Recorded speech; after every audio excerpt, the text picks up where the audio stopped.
For today's video mga katrops, panibagong araw, panibagong luto, serya na naman tayo ngayon at napakasimple nga lang ng niluto natin ngayon dahil hindi nga ito pang ulam kundi sausawan para sa mangga. Dahil ngayong araw nga nagpunta nga kami sa bahay para magdala nga ng kamatis at mangga.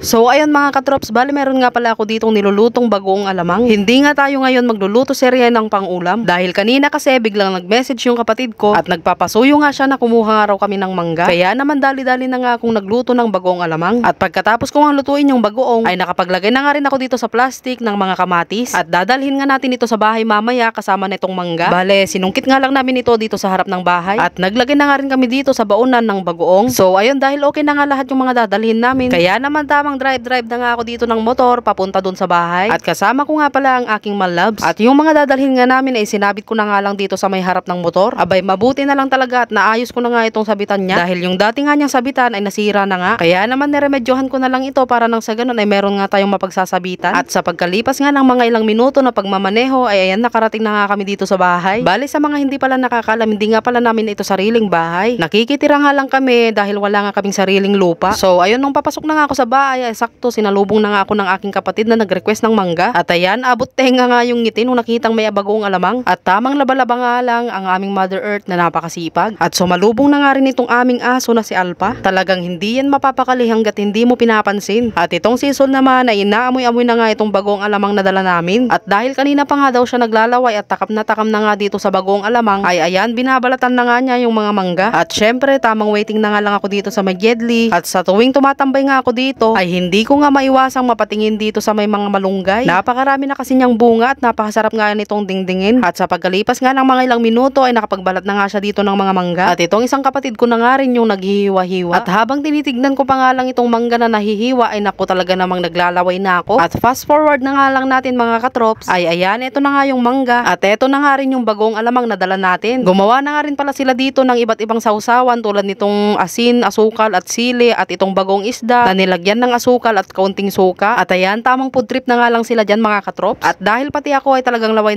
na kaya naman ayan, humingi na nga ako dito sa mangga ng aking malabs. At ayan, Kaya na ba ito? Stop.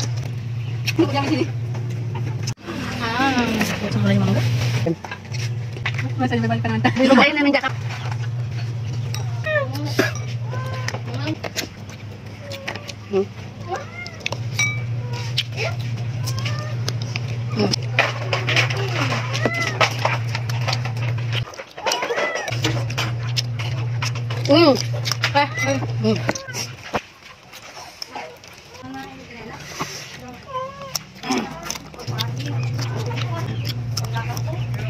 Hindi naman niya.